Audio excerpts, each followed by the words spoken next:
The amphitheater aboard the Celestial Accord was a marvel of alien engineering. Towering spires of polished obsidian reached toward the dome, their smooth surfaces etched with glowing glyphs that pulsed in harmony with the station's hum. The air crackled with tension as recruits from across the galaxy filled the tiered seats. Feathered Zentarians, chitinous Crixites, and scaled Zarnaks whispered among themselves, their eyes fixed on the lone human standing at the center stage. Commander Elias Kane stood calm but alert, his battered marine jacket a stark contrast to the recruits' polished uniforms. His weathered face betrayed little emotion, though his sharp gaze scanned the room with practiced precision. "Ladies, gentlemen, and those who fall between," Kane began, his deep voice carrying effortlessly. "Let me ask you something. What makes a Deathworlder different?" The room fell silent, the murmurs of alien tongues fading like smoke. A Zentarian recruit raised a feathered hand, its beak clicking nervously. "Our worlds are safe," it ventured. "Yours is not." Kane chuckled, a dry, humorless sound. "Safe is one way to put it. On Earth, survival means dodging storms that could level cities, avoiding plants that'll poison you just for brushing against them, and contending with predators that think you're dinner. We didn't just survive, we thrived. That's what makes us different." He reached into his jacket and pulled out a combat knife, its blade worn but gleaming. This is a relic of those instincts. But enough talk, let me show you what that means." The holographic projector activated, displaying a simulation of Earth's ecosystems. Volcanic eruptions, frozen tundras, and dense jungles flickered to life. Gasps rippled through the crowd as the scenes shifted rapidly, each more hostile than the last. "They call us Deathworlders because we come from a world that shouldn't support life," Kane continued. "But here's the truth, adversity is the forge of strength. And that's what I'm here to teach you." Before he could elaborate, a voice cut through the amphitheater like a blade. "Strength?" The speaker was Major Tharkis Valen, his scaled visage gleaming under the ambient light. The Zarnak's cold, slitted eyes locked onto Kane with disdain. "Or recklessness?" Kane's jaw tightened, but his expression remained neutral. "Major Valen, care to elaborate?" Tharkis descended the stairs with deliberate slowness, his long tail flicking behind him. "Your species is infamous for its chaos. Brute force and luck are not virtues, Commander. We value precision, discipline, and order, qualities your kind sorely lack." A murmur of agreement rippled through some of the recruits, emboldened by Tharkis's confidence. Kane took a step forward, meeting Tharkis's gaze without flinching. "You think survival is luck? Tell that to my squad mates who crawled through lava fields to rescue civilians. Tell that to the farmers who tamed lands where nothing should grow. Luck didn't get us here. Adaptability did." Tharkis sneered, his fangs glinting. "Then prove it. A simulated survival scenario. You and the recruits. Let's see if your adaptability holds up under controlled conditions." Kane studied Tharkis for a moment, sensing the challenge was more than a mere test, it was a trap. Still, he nodded. "Fine. But don't expect me to play by your rules, Major. Deathworlders never do." Tharkis's smirk widened as he turned to leave. "We'll see, Commander." As the Zarnak disappeared into the shadows, Kane addressed the recruits. "Listen up. Whatever's coming, it won't be fair, and it won't be easy. But that's life. Pay attention, stick together, and you might just learn what it takes to survive." During the break before the simulation, Kane mingled with the recruits, answering their hesitant questions. A young Crixite with iridescent exoskeleton approached, its mandibles clicking nervously. "Commander, is it true your species survived extinction-level events?" Kane nodded, a faint smile tugging at his lips. "More than once. Humanity's history is a long series of close calls. Every time we've been knocked down, we've gotten back up. That's the lesson I want you all to take away. Resilience isn't just about strength. It's about refusing to quit." The recruits began to open up, sharing their own world's challenges and marveling at the stories Kane offered in return. The initial skepticism in their eyes began to fade, replaced by cautious respect. Later, As Kane prepared for the simulation, he couldn't shake the feeling that Tharkis was up to something. The Zarnak's confidence wasn't born of ignorance. It was the certainty of someone who had stacked the deck in their favor. Still, Kane smiled to himself as he tightened his gear. You want to play dirty, Major? Fine. Just don't be surprised when I beat you at your own game. As the recruits assembled in the simulation chamber, Kane felt a flicker of pride. They might be inexperienced, but they were eager, and that was a start. Remember, he said, addressing them one last time, survival isn't about strength or speed. It's about thinking 2 steps ahead. Watch each other's backs. Adapt. And no matter what happens, don't panic. The simulation began, the chamber transforming into a lush, alien jungle teeming with danger. As the recruits stepped into the unknown, Kane's words echoed in their minds. Welcome to survival, Deathworld style. The simulated alien jungle stretched endlessly before them, a kaleidoscope of colors and sounds. Towering trees with phosphorescent leaves cast eerie glows, while the dense underbrush crackled with unseen movement. A humid mist clung to the air, carrying scents that were foreign and faintly metallic. The recruits huddled together, their unease palpable. Kane stepped forward, his combat knife in one hand, a worn field scanner in the other. Eyes up. Ears open. This isn't your backyard garden. Everything here wants to eat, sting, or kill you, sometimes all 3. A feathered Zentarian recruit whispered, its voice barely audible. Commander, is it real? Kane scanned the horizon, his sharp gaze catching flickers of movement in the foliage. As real as it gets in a simulation. Pain, fatigue, hunger, they're all on the menu. The only thing that won't kill you here is dying. But trust me, it'll come close enough to make you wish it could. Behind him, the group exchanged uneasy glances. Major Tharkis' voice crackled over their comm units, cold and calculating. Your objective is simple: survive for 8 hours and reach the extraction point. Do not expect assistance. Consider this an introduction to Deathworld resilience. Typical, Kane muttered under his breath. He turned back to the recruits, his voice firm. Stay close. Watch each other's backs. No lone wolves here, we move as a pack. The group began to navigate the dense terrain, their movements hesitant and disjointed. Kane moved with practiced ease, slicing through vines and scanning the area for threats. A chitinous cricksite stumbled, its segmented legs catching on an exposed root. Commander, I can't. You can't, Kane interrupted, helping the recruit to its feet. This isn't about perfection. It's about persistence.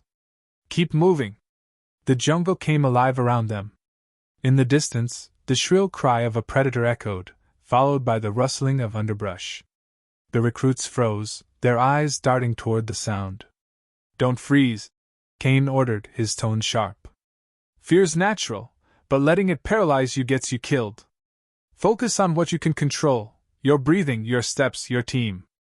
As they moved deeper, the environment grew more hostile. Carnivorous plants snapped at anything that came too close, their serrated leaves glistening with a sticky residue. Insects the size of a human fist buzzed around the group, their iridescent wings emitting a low hum. Kane paused, signaling the group to stop. We're in a choke point. Stay sharp. A Zentarian raised its hand nervously. Choke point? Restricted movement, Kane explained, pointing to the narrow path ahead. If something attacks here, we'll be pinned. Eyes on the flanks. No sooner had the words left his mouth than a blur of motion erupted from the foliage. A predator, a hulking, 6-legged beast with scales that shimmered like liquid metal, charged at them, its jaws snapping. The recruits panicked, scattering in all directions. Hold your ground, Kane barked, stepping between the creature and the nearest recruit. With a calculated throw, he hurled his combat knife, striking the predator's shoulder and slowing its advance. Group up, he shouted. Tight formation, make yourselves harder to pick off. The recruits regrouped, their initial fear giving way to determination. Kane grabbed a fallen branch, igniting its sap with his survival lighter to create an improvised torch. He waved it at the beast, its flickering flames driving the creature back into the underbrush. As the predator retreated, Kane turned to the recruits. Lesson 1: Panic kills. When things go south, trust your training in each other. That's how you survive. The recruits nodded, their expressions a mix of embarrassment and gratitude. Hours passed as they pressed on, the group growing more cohesive with each challenge. Kane used every obstacle as a teaching moment, sharing insights that blended practicality with his characteristic dry wit. See those vines? He said, pointing to a cluster of thick, rope-like plants. They're strong enough to hold a hovercar. Make a snare, and you've got a trap for medium-sized predators. Just don't touch the shiny ones, they'll paralyze you in seconds. A recruit hesitated, reaching for a vine before pulling back. How do you know all this? Kane smirked. Earth doesn't give you a choice. Either you learn fast, or you don't make it long enough to care. As night fell, the simulation introduced new dangers. The glowing trees dimmed, casting the jungle into near-total darkness. Strange calls echoed from unseen creatures, and the recruits huddled closer, their fear resurfacing. Nights when things get tricky, Kane said, lighting a makeshift torch. Predators hunt, and prey hides. But we're not prey, not tonight. The group found a defensible clearing, and Kane directed them to set up a perimeter using sharpened sticks and vines. As they worked, he shared another story. Years ago, my squad was pinned down in a volcanic region. Lava flows on all sides, no cover, no escape. We improvised, used the terrain against the enemy. They thought the ground was solid until it wasn't. A recruit, intrigued, asked, Did it work? Kane nodded. Saved the civilians and got my squad out alive. The point is, survival's about using what you have, even when it feels like nothing. The recruits listened intently, their respect for Kane growing with every word. Just as they began to relax, a low growl shattered the quiet. From the shadows emerged a pack of smaller predators, their glowing eyes reflecting the torchlight. Kane stepped forward, brandishing his knife. Form up! They're testing us, don't give them an opening. The recruits stood shoulder to shoulder, their fear tempered by Kane's steady presence. The predators circled, but the group held their ground. After a tense standoff, the creatures retreated, their instincts recognizing the unity of the group as an insurmountable obstacle. As the jungle fell silent once more, Kane allowed himself a small smile. Lesson 2: Predators target the weak and isolated. Stick together, and you're stronger than any threat. By the time the group reached the extraction point, they were exhausted but alive, a testament to their growing resilience. Kane glanced at the recruits, their dirt-streaked faces and wary eyes betraying the lessons learned in the crucible of the jungle. You did good, he said, his voice softer now. But remember, this was controlled. Out there, it's chaos. Stay sharp, stay smart, and you'll make it. The recruits nodded, their confidence renewed. For the first time, they began to see themselves as more than just soldiers. They were survivors in the making. The jungle simulation ended as abruptly as it had begun. One moment, the group stood in the dim, predator-filled forest, every nerve taut with tension. The next, the world shimmered and dissolved, replaced by the stark white walls of the simulation chamber. The recruits blinked in disorientation, their mud-streaked faces lit by the harsh fluorescence. Commander Kane was the first to break the silence. He turned to face the recruits, his expression equal parts pride and exhaustion. You made it. Not bad for your first Deathworld run. A chitinous Crixite raised a trembling hand. Commander, does it always feel like that? The fear, the constant danger? Kane's mouth twitched into a wry smile. Every time. You don't get used to it, you adapt. That's the difference between surviving and thriving. Their brief moment of relief was interrupted as Major Tharkis Valen entered the chamber. His tall, scaled form exuded authority, and his slit-pupiled eyes scanned the group with calculated disdain. Commander Kane, he said, his voice icy. A word. Kane squared his shoulders and stepped forward, meeting Tharkis' gaze without flinching. What is it, Major? Tharkis gestured toward the control room. Privately. The recruits watched nervously as the two men ascended to the observation deck. Inside, holographic displays replayed scenes from the simulation. Kane noticed something immediately: data overlays revealing discrepancies in environmental variables. Tharkis hadn't just increased the difficulty, he'd deliberately introduced elements not present in the agreed parameters. "You're not subtle, Major," Kane said, crossing his arms. Tharkis' lips curled into a smile that didn't reach his eyes. "You misunderstand me, Commander. The test was merely an accurate reflection of the chaos your kind claims to thrive in. Did it not prepare the recruits for the realities of interstellar conflict?" Kane's jaw tightened. "It wasn't a test, it was sabotage. You endangered lives to make a point. That's not leadership, it's recklessness disguised as strategy." Tharkis' expression hardened, but before he could respond, the door behind them opened. The recruits, led by a feathered Zentarian, stood at the threshold. "Commander Kane taught us something you never could," the Zentarian said, its voice steady despite its obvious nerves. "He showed us what it means to trust, to adapt, and to survive. You tried to break us, Major, but he made us stronger." Tharkis' composure faltered, a flicker of uncertainty crossing his features. "You overstep, recruit." "No," Kane interrupted, stepping forward. "They're right. Survival isn't about tearing people down, it's about lifting them up. You don't lead by fear, Tharkis. You lead by example." The tension in the room was palpable. For a moment, it seemed as though Tharkis might argue further, but the murmurs of agreement from the recruits below grew louder, a tide of dissent he couldn't stem.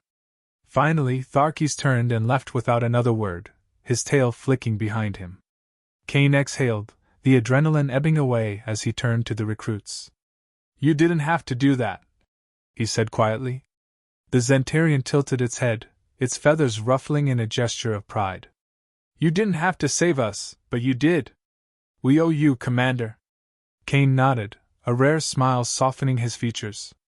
"Lesson 3, then. Leadership isn't about authority, it's about responsibility. You remember that, and you'll do just fine out there." The group descended back into the training hall, where Kane called for a final debriefing. "Sit tight," he began, pacing in front of the recruits. "Let's talk about what we learned. First, panic is the enemy. When things go wrong, and they will, keeping a clear head is your best weapon." A young recruit, its iridescent exoskeleton gleaming under the lights, raised a hand. "Commander, how do you stop the fear from taking over?" "You don't," Kane replied. "Fear's a tool. It keeps you sharp, reminds you what's at stake. The trick is not letting it control you. Focus on what you can do, one step, one decision at a time." Another recruit, a scaled Zarnak, spoke up. "And the predators? How did you know they'd back down?" Kane's smile returned, faint but genuine. "Predators are opportunists. They target the isolated, the weak. Show them strength, unity, and they'll think twice. It's the same in combat. Your squad is your greatest asset. Protect each other, and you'll all come home." The recruits nodded, their expressions thoughtful. Kane could see the change in them, the seeds of resilience taking root. As the session ended, Kane lingered behind, watching as the recruits filed out. For all their differences, they had started to move as a unit, their steps more confident, their shoulders squared. A voice interrupted his thoughts. It was the Crickside recruit, its mandibles clicking hesitantly. "Commander, will we ever be as strong as Deathworlders?" Kane crouched slightly to meet its multifaceted eyes. "Strength isn't about where you're from. It's about how you face what's ahead. You've already taken the first step, learning to survive together. The rest will come." The Crickside tilted its head, considering his words. Then, with a quiet nod, it rejoined the others. As the doors closed behind them, Kane allowed himself a rare moment of reflection. The recruits had exceeded his expectations, rising to challenges designed to break them. They weren't Deathworlders, but they didn't need to be. They were something just as valuable, a team. For the first time since arriving at the Celestial Accord, Kane felt a flicker of hope. These recruits might one day become the bridge between species, a testament to what could be achieved when fear and prejudice gave way to trust and understanding. With a final glance at the empty training hall, Kane turned and walked out, ready to face whatever came next.